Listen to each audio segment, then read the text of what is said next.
Indian constitution का तीसरा part चल रहा है और आज हम आर्टिकल 13 को पढ़ेंगे।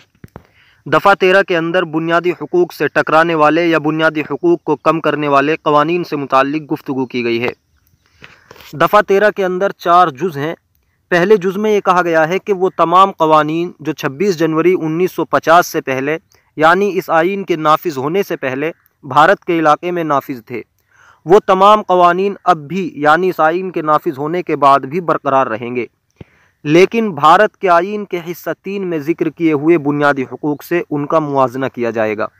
अगर कोई कानून ऐसा पाया जाएगा जो भारत के आइन के हिस्सा 3 में ज़िक्र किए हुए बुनियादी हुकूक के मुतनाकिज़ हो यानी बुनियादी हुकूक से टकराता हो और बुनियादी हुकूक की खिलाफ वर्जी करता हो, तो ऐसे कानून को बातिल करार दिया जाएगा और उस कानून को बातिल करार देने में और उस कानून को ख़त्म करने में इस बात का ख्याल रखा जाएगा कि जिस हद तक वो इस हिस्से के मुतनाकिज़ होगा उसी हद तक उसको बातिल माना जाएगा। मसलन 1930 में एक एक्ट बना था जिसे एजुकेशन एक्ट 1930 कहते हैं। तो ये एक्ट इस आइन के नाफिज होने से पहला है। फिर 1950 को भारत का आइन नाफिज हुआ और आर्टिकल 13 के एतबार से आइन के निफाज से पहले जो भी कवानीन थे वो आइन के निफाज के बाद भी बरकरार रहेंगे,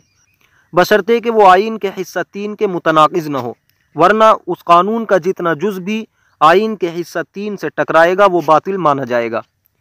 इसकी मिसाल में आप इसी एजुकेशन एक्ट 1930 को ले लीजिए। इस कानून में कई जुज़ थे। ये तालीम के मुताल्लिक कानून था, इसके कई जुज़ थे।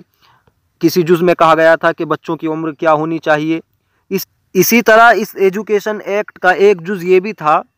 जिसमें कहा गया था कि एक ख़ास ज़ात के बच्चों का स्कूल में दाखिला नहीं होगा। ये कानून आइन के हिस्सा 3 के मुतनाकिज़ यानी खिलाफ हुआ, क्योंकि आइन के हिस्सा 3 के अंदर दफ़ा 15 में कहा गया है कि ममलकत महज मजहब, नस्ल, ज़ात, जिन्स, मकाम पैदाइश की बुनियाद पर किसी शहरी के ख़िलाफ़ इम्तियाज़ नहीं बरतेगी। हालांकि इस एजुकेशन एक्ट में नस्ल की बुनियाद पर इम्तियाज़ बरता गया, इसलिए यह कानून आइन के हिस्सा 3 के मुतनाकिज़ हुआ और आर्टिकल 13 में कहा गया है कि जितना तनाकुज़ होगा तनाकुज़ की हद तक ही उस कानून को बातिल समझा जाएगा। लिहाजा इस एजुकेशन एक्ट का सिर्फ वही जुज़ बातिल करार दिया जाएगा जो हिस्सा 3 से टकराया। एजुकेशन एक्ट 1930 को मुकम्मल तरीके पर बातिल नहीं समझा जाएगा, बल्कि इस कानून के माबकिया अज्जा बरकरार रहेंगे। हाँ, अगर कोई कानून ऐसा हो कि उसमें कई अज्जा हैं लेकिन उसके एक या कई जुज़ ऐसे हैं जो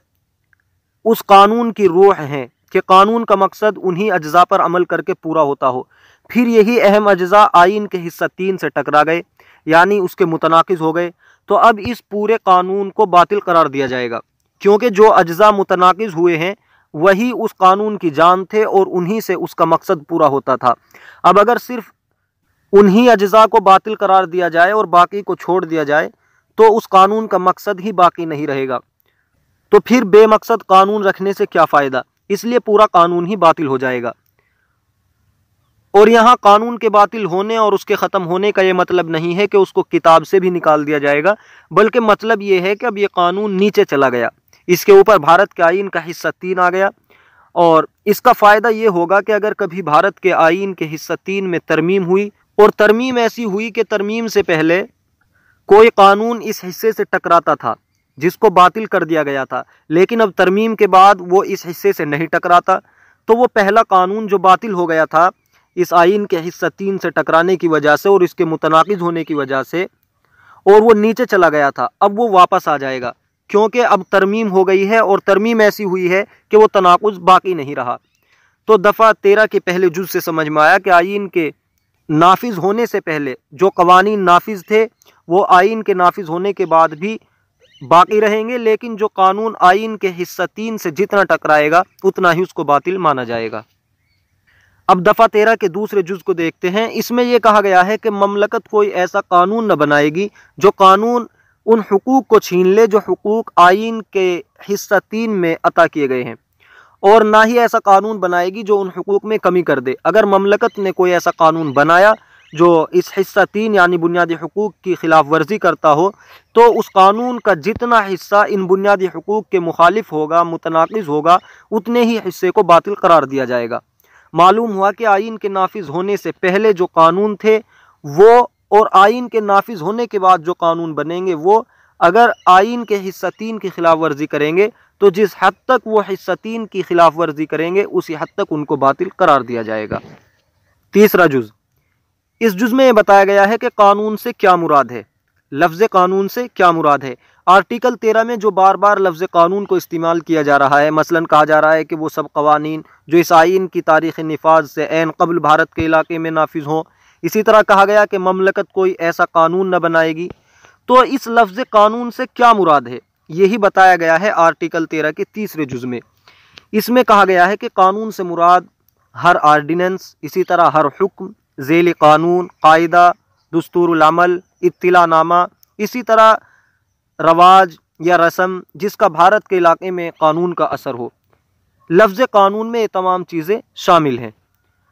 بجز اس کے کہ لفظ قانون کے بعد آنے والی عبارت ان کے خلاف ہو، پھر تو لفظ قانون سے وہی چیز مراد ہوگی جو اس عبارت سے پتہ چلے گی۔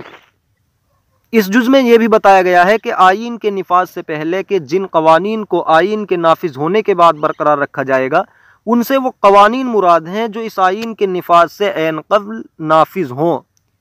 اس سے پہلے منسوخ نہ ہوئے ہوں، اور ان قوانین کو یا تو کسی مجلس قانون ساز نے بنایا ہو یا کسی دیگر حاکم مجاز نے بنایا ہو یا منظور کیا ہو۔ آرٹیکل 13 کے چوتھے جز کو دیکھتے ہیں۔ اس میں یہ کہا گیا ہے کہ اگر بھارت کے آئین میں کوئی ترمیم دفعہ 368 کے تحت کی جائے تو اس پر دفعہ 13 کا اطلاق نہ ہوگا۔ اس کا مطلب یہ ہے کہ اگر دفعہ 368 کے تحت بھارت کے آئین میں ترمیم ہوتی ہے تو دفعہ 13 کا اس پر اطلاق کر کے اس کو باطل قرار نہیں دیا جائے گا، لیکن اگر وہ ترمیم ایسی ہو کہ بنیادی حقوق کی خلاف ورزی کرتی ہو تو اس پر بھی سپریم کورٹ ایکشن لے گا۔ دفعہ 13 کا ترجمہ یہ ہے بنیادی حقوق کے متناقض یا ان کو کم کرنے والے قوانین۔ دفعہ 13 جز نمبر 1، وہ سب قوانین جو اس آئین کی تاریخ نفاذ سے عین قبل بھارت کے علاقے میں نافذ ہوں جہاں تک وہ اس حصے کے متناقض ہوں ایسے تناقض کی حد تک باطل ہوں گے۔ جز نمبر 2، مملکت کوئی ایسا قانون نہ بنائے گی جو اس حصے سے عطا کیے ہوئے حقوق کو چھین لے یا ان میں کمی کرے، اور کوئی قانون جو اس فقرے کی خلاف ورزی میں بنایا جائے خلاف ورزی کی حد تک باطل ہوگا۔ جز نمبر 3، اس دفعہ میں بجز اس کے کہ سیاق عبارت اس کے خلاف ہو، قانون میں ہر آرڈیننس، حکم، ذیلی قانون، قاعدہ، دستور العمل، اطلاع نامہ، رواج یا رسم جس کا بھارت کے علاقے میں قانون کا اثر ہو شامل ہے۔ نافذ قوانین میں آئین کی تاریخ نفاذ سے پہلے بھارت کے علاقے میں کسی مجلس قانون ساز یا کسی دیگر حاکم مجاز کے منظور کیے یا بنائے ہوئے ایسے قوانین شامل ہیں جو اس سے پہلے منسوخ نہ ہوئے ہوں، باوجود اس کے کہ کوئی ایسا قانون یا اس کا کوئی جز اس وقت بالکل یا خاص رقبوں میں نافذ العمل نہ ہو۔ جز نمبر 4، اس دفعہ کے کسی امر کا اطلاق اس آئین کی کسی ایسی ترمیم پر نہ ہوگا جو دفعہ 368 کے تحت